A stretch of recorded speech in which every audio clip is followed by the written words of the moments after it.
We're going to start then with a question for Victor. Victor, so I know that CNLA places importance on building a close relationship with your government.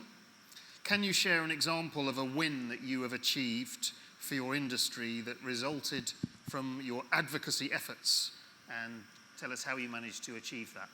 Thank you, Tim.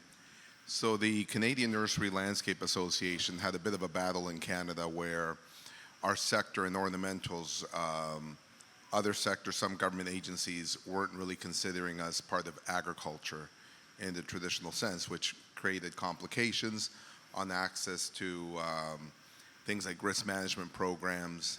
And so we fought hard to ensure that we are part and are considered an active participant within the agriculture value chain. So it was quite a long process. Essentially, we had to be active, be at the table, and consistently be in stakeholder groups to ensure that we were seen and not forgotten. But really it came down to relationships at the bureaucratic level with government officials, and that's really, I think, been the way we moved the needle and created the paradigm shift in Canada. And to give you an example of a win, so over the years we've been really moving towards talking about ornamentals as necessary, talking about green infrastructure. So it's not just about beautification or the aesthetics of plants, but also the functions. And we've been doing a lot of life cycle cost analysis, a lot of research, and we're able to basically prove through a lot of work out there in those relationships that we are actually a valuable part of the sector, but we're also linked to municipal works and whatnot. And that includes some of the work we've done with COP and municipalities. So a lot of what you saw discussed today, we've been doing that on a national level. So similar to the Green City Standard, we have something quite similar with a municipal competition. So our association doesn't just run the trade association and do advocacy and lobbying. We also run two foundations that work with the public, and we work on building social license. So that's basically the nutshell on that. So you're focusing on building those relationships, and what you talk about the building the foundations like the Green City Foundation. What is the advantage of building that as a separate entity, really, from your main association work? Yeah, sure. So I'm sure in Australia and other countries, members are philanthropic. You give back to your community, you donate, you help out with community gardens. So we decided we're going to put it all under one body, and we're going to try to have all philanthropy go through this one organization. And that gives us greater access to media, greater access to public promotions. And truthfully, we probably invested over the years maybe about $500,000 to $1 million. We've probably gotten about 30, 40 millions in advertising and promotion. We're talking about national publications, TV, quite the gamut of local media as well. And the whole objective is really to push and create that social license, get people to understand that plants are good. You know, we often talk about, in the environmental standpoint, I drive a hybrid. Isn't that great? I'm just reducing my impact on the environment. But plants are one of the few things that actually bring hope to people, empower individuals to actually make a positive impact on the environment. So that's really our communication piece. We are trying to really focus that the average person can make a difference where they work, live, and play by being engaged with plants. Thank you. And now, Jose, maybe you could tell us a little bit about Asocolflores as well, because it might be a new organization to some here. And then if you could just tell us, because cut flower production has become a significant export industry for Colombia as a country. And how does Asocolflores work with your own government and the US government in particular to maintain its value to the country and to protect the growers that are producing the flowers? Okay, thank you, Tim, and it's a pleasure for me to be here and in this beautiful city in Australia. I came 30 years ago with my family, and I've seen big changes in the country, but you're such a nice country and such a nice people. But anyway, just to give you an idea of Asocolflores, but I'll start. I'm a grower in Bogotá, Colombia. I'm a medium-sized grower. I have 30 hectares of carnations and roses. I'm in the north part of the savannah of Bogotá. And we've been in business for 35 years. I'm second generation in the business. And the third generation is growing, and hopefully they will get involved. You never know, but that's what we're looking for. Asocolflores started more than 50 years ago. We have 200 members, and 70% of the industry is represented by Asocolflores.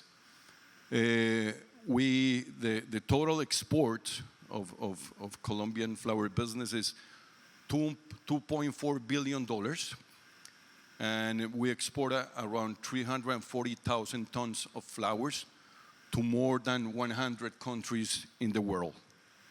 We have 60 different species and more than 1,600 varieties of flowers, different flowers that are grown in Colombia. We have a very nice soil, a lot of sunlight, very rich soils, so we have the conditions to export the flowers. It's mainly for exporting. We don't do any local sales. And we generate 200,000 direct jobs, which is very important, and we have a very high impact in our communities. And regarding of some programs that we have put in place that have been very successful, I wanna address a special program that is called the Petal Plan. The Petal Plan is an initiative that started in 2006. It's a domestic and a public-private cooperation model that articulates government authorities, airport and port operations, inspection and control agency, logistic providers, security forces, and many, many more stakeholders. And basically, we put this program in place during peak seasons. For example, Valentine's Day or Mother's Day. And just to give you an idea, we have to the States like 20 flights per day. And during Valentine's Day, we increase it to 60 flights. So it's a lot of work, and there are more than 12,000 trucks coming into the cargo airport in a period of only 2 weeks.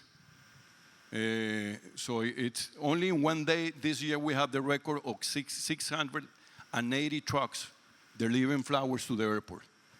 So if we are not well organized and if we don't work together with some entities, we're not going to succeed. So it's a very impressive program that we put in place in 2006, and I just want to share it with you. Thank you. So when your biggest customer introduces some tariffs, that has quite a bit of impact. How do you handle that? I can mention something about the tariffs. Actually, there is a group of board members now in the United States. We hired a lawyer firm that is supporting us, and we're having meetings this week with some people from the U.S. government, and that cost to Colombian flowers $200 million, the tariffs that we're paying right now.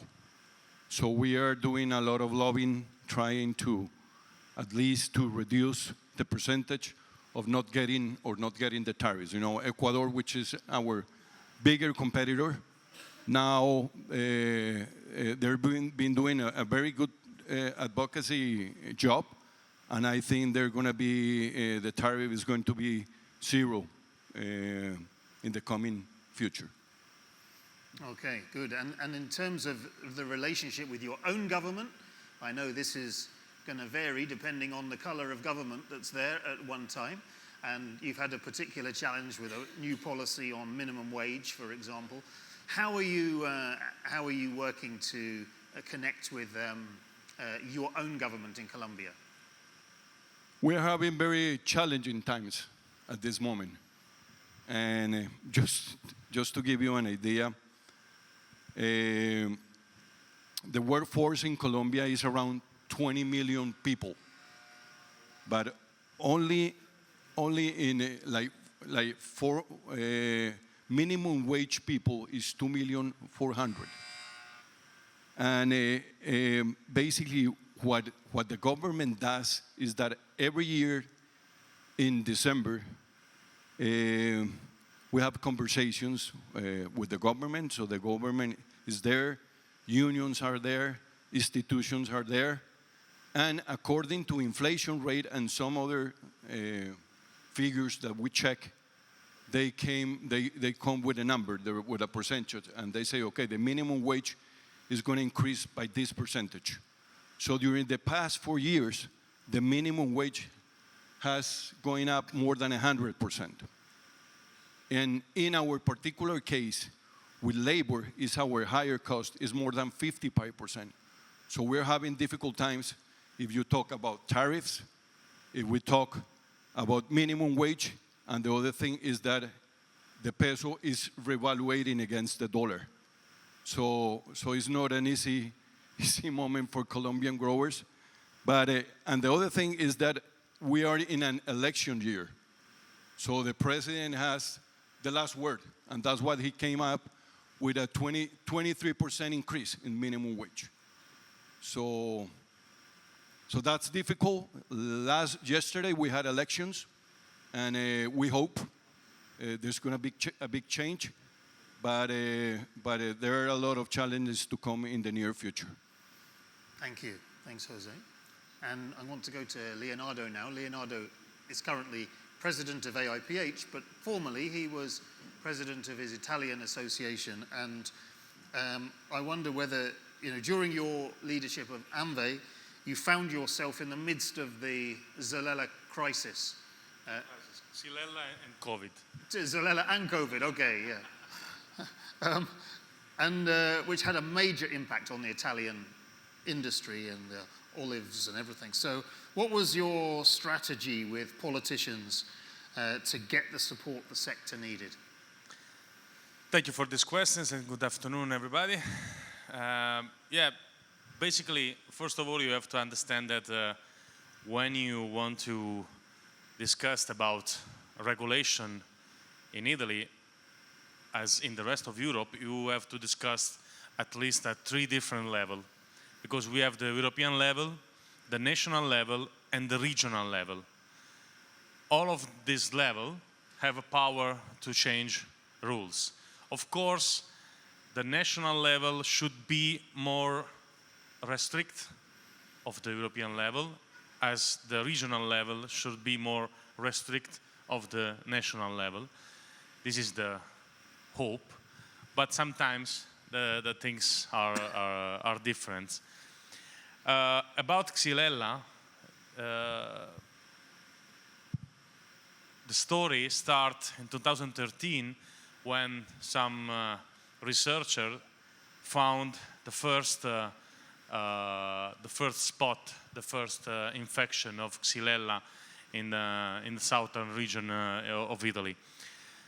From that time, all the regional, national, and European level set a new rules continuously, months by months. We, as a representative of our industry in our country, we tried to establish a good relationship, of course, with administrations. Consider that you have to do 3 times in 3 different tables in 3 different cities, because one is for the regional, another for the national, and another for the European. And so it was not really easy, but we organized ourselves in a different way. Basically, we started with a kind of storytelling. Remember that in Italy we always need a little bit of drama when we organize some things, you know. So a good storytelling helps us to better explain to the politicians and also to the citizens which was for us the best solutions.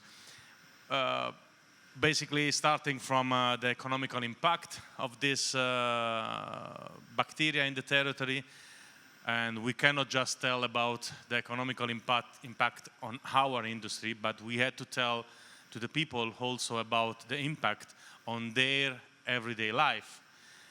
For example, one of our message to the people, to the citizens, was that if Xylella is in the area, not only the value of my plant in my company, my nursery are affected, but also the value of your house, of your home is affected. Because Xylella in our territory means a big disaster for the landscape. Why? Because in the southern part of Italy especially, our landscape is basically composed by olive trees. Olive trees are almost everywhere. Olive trees are 90% of our environment in some region, especially in the region where I come from. And olives are one of the first species of plant affected by Xylella. So if this 90% of plant in this territory could be affected, could be killed by the bacteria, can you imagine the impact on the territory and on the landscape? So this is why we try to explain to the people, be careful. Also we try to explain that also to the common people, the people on the road. Be careful, we have to do something against this terrible bacteria, because also the value of your house could be affected by this bacteria. So it's not just a professional things. This was one of our key message who drove our strategy. Also the tourism was affected by that. And this is why also we involved different layer of citizens in our territory. We organize also a lot of events and also a lot of street protests or demonstration exactly, in order to involve as much people as possible in the act of convincing the politicians and all the people to do the right things. Why this was necessary? Because when someone on top of us have to decide that if we can do something for the nursery producers or for the rest of the population, the solutions for these two kind of operator are completely different. What we tried to do was to merge the solution, we tried to do our best to find the right balance between what we can do to solve the problem for the nurseryman and what we can do for the rest of the population. Because sometimes the solution was different and sometimes the solution was against each other. So to create a good community, a community who speak the same language and who care about the same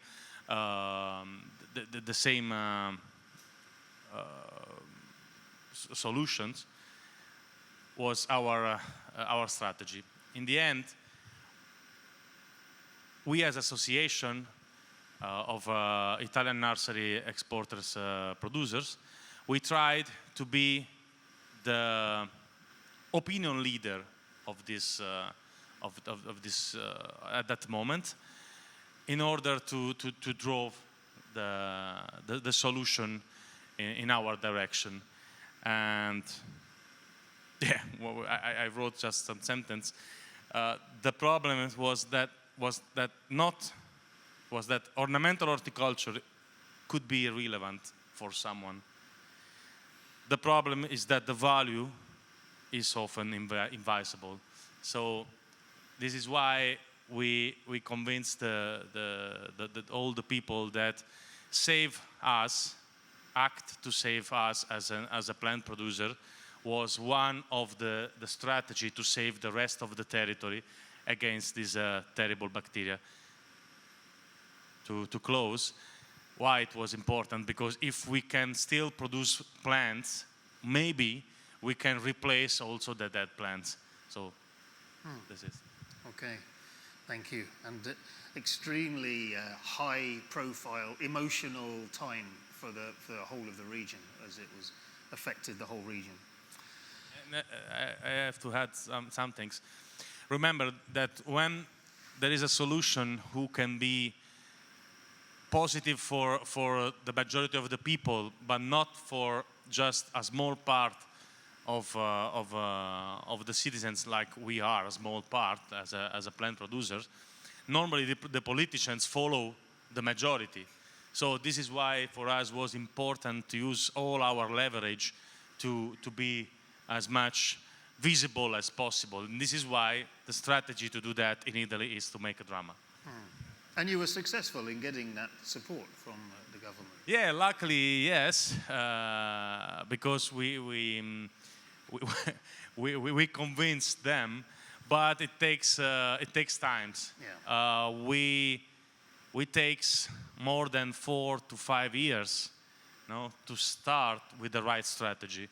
So this means that at the beginning, for 4 to 5 years, nobody did nothing in the territory. So the bacteria spread in the territory during that time and affected a huge part of our region, spread also out of our region. But thankfully, from that time when finally we start to act in a proper way, the authorities start to act in a proper way, we control the spread of the bacteria. And nowadays, in total, we are around 13 years away from the beginning. Today, we can say that the spread is under control. The infected area are certain and are every day there are control on the areas. So thankfully, now it works. And it also stimulated the creation of the plant health system that you were talking about. Yeah, exactly. You mean Viva I Fiori? Yeah. Exactly. Okay, thanks, Leonardo. Nick, we've heard about your work in GIA in improving trading relationships between growers and their customers, but what other areas are you focusing on, and how are you cultivating government relations to give you the help you need?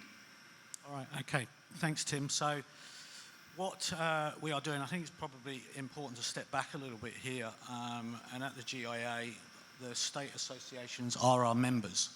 So we are convening some initial discussions next month with all of the state associations in a collective group to understand what's driving their businesses and their customers, what's important to them as well.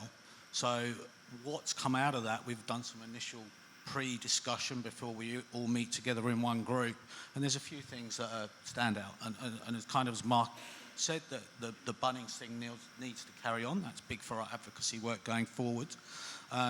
There's insurance challenges that are happening with a lot of growers. They're struggling to get insurance for a few different reasons going forward there.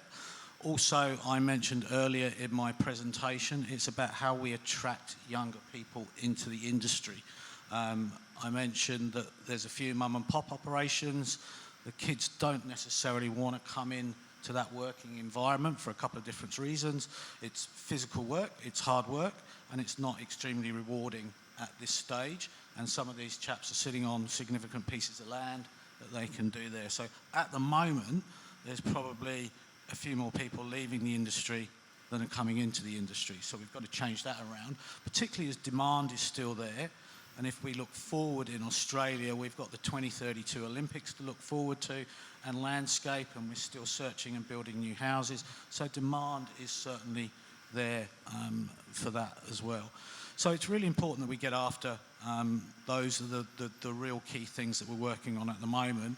As I mentioned earlier, we've got Sean, who is the new CEO for GIA. He's worked in the grains industry previously as well. He lives in Canberra. So when we were recruiting for the role, a few of the state associations had said the importance of the advocacy work to make sure that somebody's situated in Canberra.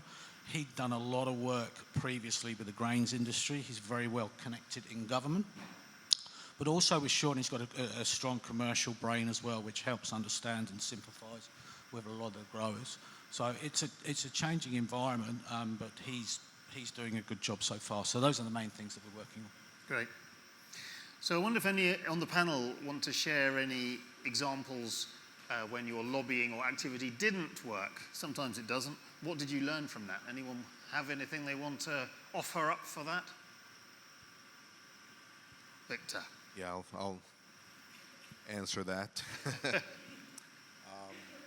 So one of the challenges being just the ornamental sector. So we represent 4,600 companies in nursery, landscape, greenhouse, independent garden centers, and landscape. We're so broad in a way within ornamental that everybody wants us to do everything, right? That's always a challenge. So focus is important. So around the time of COVID, we successfully managed to get our sector to be recognized as critical, as necessary, and especially the retail nurseries were allowed back to work, and in most jurisdictions, the landscape sector, because they mostly work outdoors. So it was a great win. During that time, our president said, great, it went well, let's give up on COVID. Let's not talk about COVID, let's not work on COVID. Right now, the government of Canada set up a program called 2 billion trees, where they were going to plant 2 billion trees across the country to help the environment. And all those trees, by the way, were going to be forestry in the bush, which I'm not sure if you've seen Canada. It's enormous, and we have plenty of trees in the bush. And we probably lose about 3 billion a year just from forest fires and lightning. So it's one of those great policies that were kind of ridiculous, but hey, we love those. So I was told at that point, focus on 2 billion trees. Let's get a piece of that pie. And we, pushed the trigger points. We got meetings with the minister. We got meetings with the department. And we succeeded in accessing 10% of all that money to be allocated to the urban landscape. So, hey, it was great. We're happy. At that point, we should have quit and called it a day and go for beer. But we didn't. We kept on pushing and insisting that we wanted to run all that funding out of the association to really encourage less expensive trees at the garden centers, the nursery, so it benefits our members. It will still trickle down anyways. It just wouldn't be directly through perhaps our organization. And that was a bit, I think, if I can call it greed or a bit of, you got to know when to quit. And I think we kept on going. And honestly, you only have so much time, effort, and resources as an organization, and you got to decide where and when you should be pushing an agenda. And I'll say it this way, that the lesson learned from that experience is that we no longer will necessarily lead a charge or provide a lot of input if other organizations, like the General Farm organizations leading a bill, will stand back. We'll really emphasize areas that specifically impact our sector, because there's other stronger voices out there that do a better job than we could on a specific issue. So that's the lesson learned. We figured out when to stand back and when to really push an agenda, but it wasn't a good feeling to learn that lesson, because we put a lot of resources, and really we could have done other things with that effort. Yeah, knowing when to stop picking your battles, I guess. Yeah. I wonder, how anyone want to tell us how they convince their government that ornamental horticulture is a sector that deserves attention? Sometimes we can be the little brother of food and easily get forgotten. how does anyone want to share any thoughts of how you show your government that this is a sector that's significant and worthy of attention? Anyone want to answer that? Jose. At this moment, as I mentioned, we're facing very difficult times. So we're trying to have a very low profile with our government. Actually, we're not very good friends with the government. But anyway, you know, whenever we have the possibility to talk to them and show how many people we employ and how many formal jobs we provide, so it's a very important industry for the country, you know. So it's important to demonstrate the statistics, yes, the yeah, numbers. The statistics are really how many you employ, and yeah. for you, you're a major employer, including particularly women in the country. As women, well as, like 65% of the workforce. Yes. In the flowers, women. Yeah. Yeah. And a lot of and programs you have as well. Those are household women, no? They're in charge of their houses and so. Yeah. Okay. Yeah. Good. Nick, you want to say something? Yeah. Just to add on that, really, if we talk about ornamental horticulture, I think Tim, you mentioned earlier that there are some things that we don't necessarily fertilizer use and chemical use, but in general, everything in our industry does good. So we talk about mental health, we talk about the air, we talk about physical work that people do in their own garden. Everything that it does sees a benefit. It's not like the wine industry or the chocolate industry. There are downsides if you drink too much or if you eat too much chocolate. But with plants, you can never have too many plants. So that's a really key message. And I know Sean Cole has already started to have discussions at government at how we can manipulate that to promote in our industry in this country as well. Yeah. Leonardo? I think that to be influence on the sector, but also to our government, you need obviously to build the trustability, you know. But trustability is something that takes time. Of course, our role as associations is to stay on the field, to build every day this trustability, to build network, because this is what's happening, especially in my area, is that normally the politicians and administrators, the public administrator, they change frequently. We don't. We are here from the foundation of our company and our association near the end, sometimes. No? So for us, it's very important to build our trustability, because when some problem like Xylella or tariff comes, if you don't have the trustability, you can't just pop up with a good solution and things to be trustable just because it's a good idea. It's not enough. You need to have a big background. Just to give you an example, before I mentioned that sometimes there are solutions, no, that can be against, no, between that can bring us as an industry against other part of our community. For example, about Xylella, at the beginning, there was a rule who said that if you found an infected plant, you have to destroy 300 meters around that plant, all the plants that could be affected. On the normal field, on the olive field, it's not really important, no, because in 300 meters there are just few plants.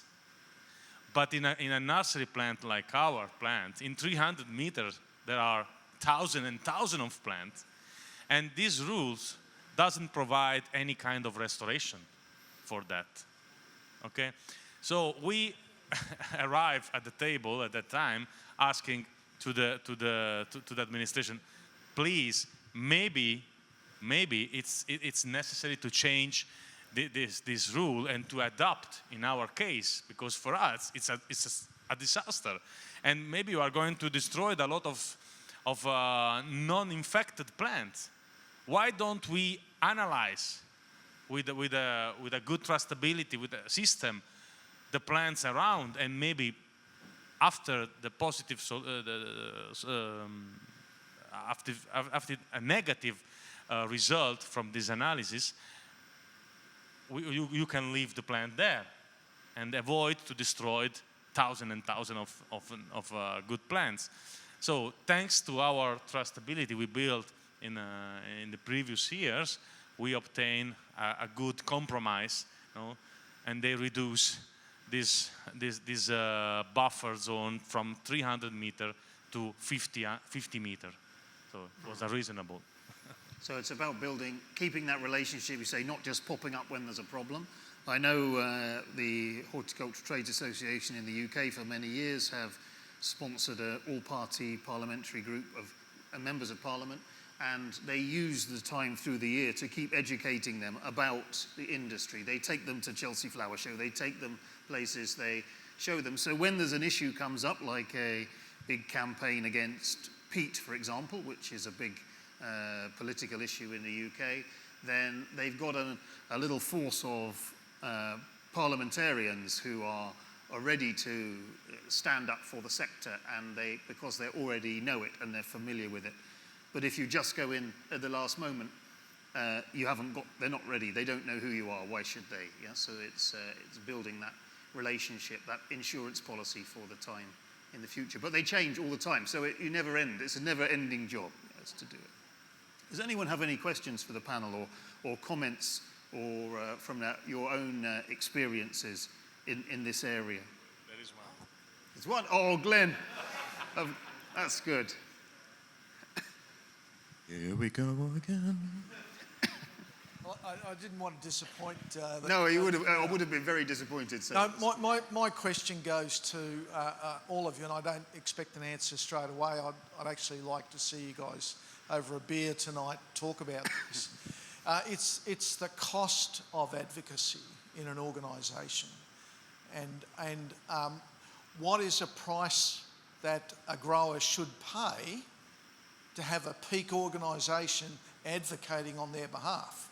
And it's a real tough question, because I know in Australia, being an ex-chair of GIA, I know the difficulties of trying to put a value proposition on what that advocacy means. Now, having seen what Nick and the team have gone through, and Ben, as a former chair, going through the whole Bunnings process and advocating for the growers on that's how do you put a cost on that to the growers?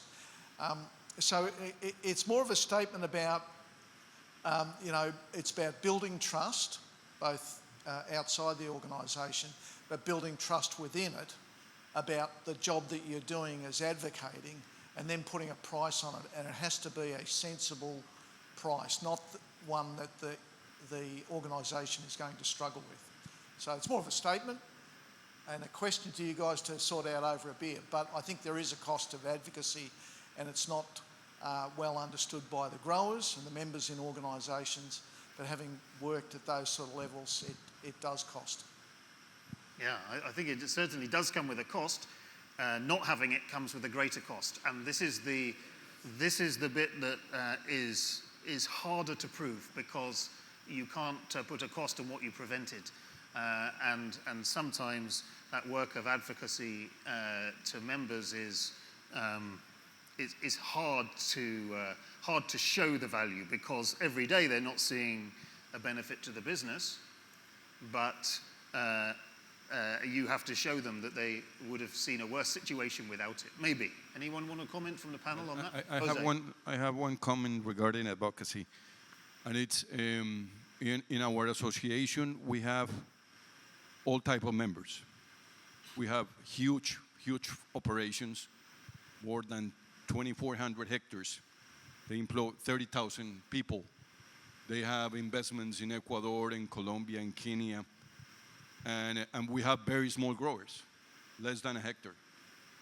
And if you go to advocacy, it works well for all of us, for the big one, for the medium-sized farm, for the big one. So I think it's where you have to put the money. You know, sometimes we have to do very specific programs for small growers, medium, but advocacy it's very important. Yeah, for all of still us. has a bigger value. Very big impact. Yeah. Leonardo? Personally, I think that the cost for the company is never enough to cover the effort that some people in the association put to advocacy for the industry.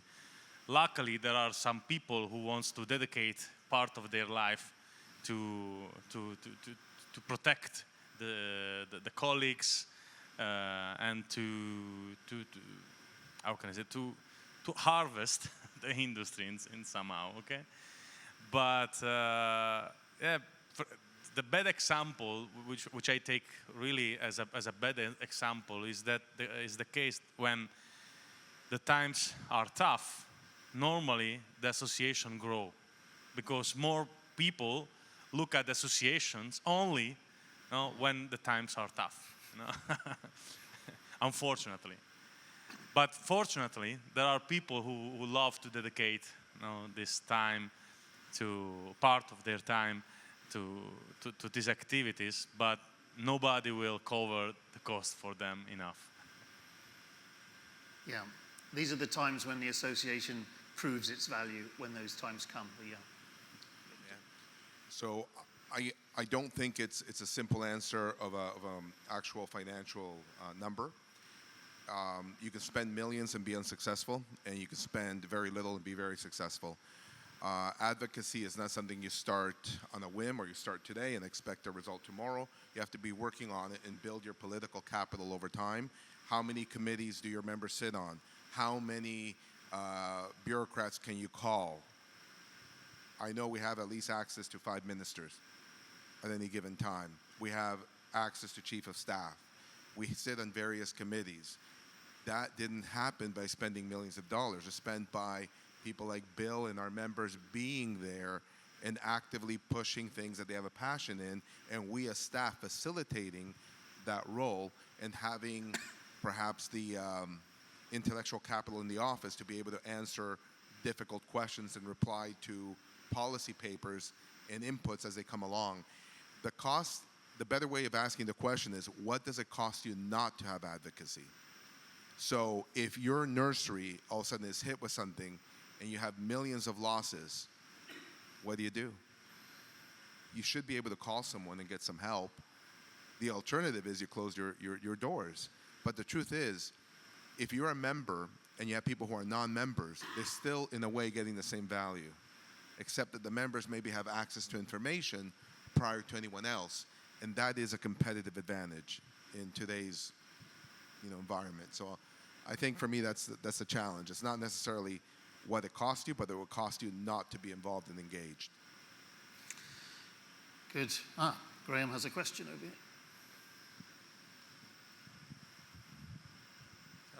Partly to answer Glenn's question, I can tell you exactly how much it costs. As chair of the Australian Garden Council, which was formed in 2015, we were funded in 2019 by the federal government, and that funding was allocated for 3 years, and we were able to stretch it out for 6.5, nearly 7 years. But for the last 11 years, the Garden Council nationally has continued, and this is something that may be of assistance to other countries. We have now sent out 200,000 booklets that we produced during COVID. So during COVID, when you couldn't do much else, we used the funding and our board to actually create 2 booklets specifically for high school students from their first couple of years in high school to their last few years in high school. Now, we have sent those booklets to every high school in Australia twice. We have had a Zoom conference with 25,000 high school students in Australia twice. to make them aware of the horticultural industry as a lifelong, fabulous career that they can go into. So the funding is pretty clear. I can give you some exact numbers of what it's been costing the Garden Council to operate since 2015. But it's an absolute essential component that every industry in the world must do this, because we are not attracting the numbers that we will need, as been mentioned a couple of times yesterday and again today, of young high school teenagers that we used to get into the industry. And adjunct to the political comments that have been made in the last half hour, 3/4 of an hour, Australia's greatest advocate in government has retired this afternoon. David Littleproud, who is head of the National Party in Australia, has been the greatest advocate for our industry since 2013. And he's totally exhausted to the point where he's retired from the leadership, not from the party or from being in government. So we constantly, as has been mentioned, you need to re-engage with new people and more people in politics, in our case in Canberra, and in every capital city their governments are running. Thanks, Graham. And Graham is certainly someone who has spent a long time making sure he's connected with the right people as well. Last time I was in Australia, we were in Sydney here, and he said, maybe we can have tea with Malcolm, who was the Prime Minister, yes? And sure enough, that afternoon, we were having tea with Malcolm because he answered your call and we did it. So I still never recovered from that. So thank you. Bill. Sometimes, too, I think looking for opportunities in different places can be really rewarding. For example, in Canada, we've had really good support from 3 of the Canadian senators the last couple of years. And we could have, for years, spent time and resources beating on the Senate door and not got anywhere because, you know, we're small, we're just the flower guys or the ornamental guys or whatever.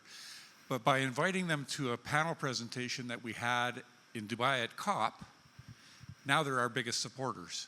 So all it took was taking the opportunity to you know, use a different way of getting through that door. So I think we constantly have to be on the lookout for those opportunities to wiggle in where we have an opportunity. Yeah. Good. Karen, we're going to have to make this the last one. We're kind of at the end.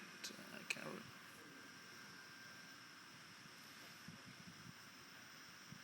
My question is a little bit different, but I just follow up for what you just mentioned about tariff, actually. I would like to know, like, since you all come from different countries, the tariff that what is the strategy of the tariff that America just give?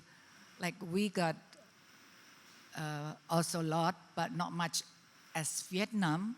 But I would like to know, like Colombia, when the tariff for you is like about 10 to 12%. Australia, Canada is aligned to US, so it's free. But how about Italy? I think yours is also higher, like about 12 or something percent. So what is the strategy for this? That is my question. Also to all of you who got the impact of the tariff that we just got. Thank you. So who wants to? I don't know the tariff for the Italian plant and flower to US because we don't export to US nothing. Yeah, we export. Victor has a little fairly close relationship. Yeah, we did a presentation about 4 or 5 months ago on tariffs to the industry with the Canadian Federation of Independent Business. So it was myself and 2 others who spoke on the tariff issue. For exports of plants, we're not tariffed. We actually have a free trade agreement. So it's something like 90% of our products going to the US and back and forth are not tariffed. So the tariff in Canada is specific sectoral, like steel, automotive. But within that context, our biggest issue is our input cost, right? Because input cost. So if we want the tractor, it'll be tariffed. Not necessarily by us, but the US to produce that tractor is now paying 25% more. So if we're buying tractors from the US, like John Deere, Caterpillar, other equipment, it's costing us more. If we're buying greenhouses, it's costing us more because it has steel. So that causes problems with expansion, not necessarily with the immediate sale, but with the expansion of products. Chemicals are also could be impacted. So for us, the tariff situation becomes more of our value chain for our inputs. We're looking at other places like Asia and Europe to buy. So we're looking at Hyundai, Volvo, Kubota, and other equipments like Dutch machinery. We're looking at that instead. And that causes a long-term challenge for the sector because we have been so integrated with the American inputs that changing, if it's not long-term, causes disruptions. So it's not necessarily for us about sales, it's more about a broader economic challenge for us. Yeah. Karen, just to give you my perception. As I mentioned before, we hire this firm of lawyers. They're very close to the United States government, and they've been supporting us like for 4 months. But the idea is to show them that it's not only Colombia which is affected. In Miami, for example, is where all our flowers, that's the port of entry. So all the flowers sold in the U.S., they go through Miami. So they have big infrastructure in place, a lot of jobs. So it's not to show them what is going on in Colombia, but what is going on in the United States. And that's basically our strategy.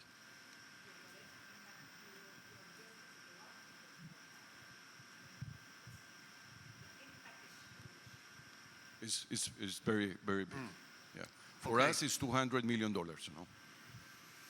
Okay, thank you. I think we need to finish. We definitely need to finish. Okay, I'm getting the signs. Well, first of all, please stay where you're sat because I'll wrap up while you're sat down. But please give a round of applause to the panel. Thank you very much.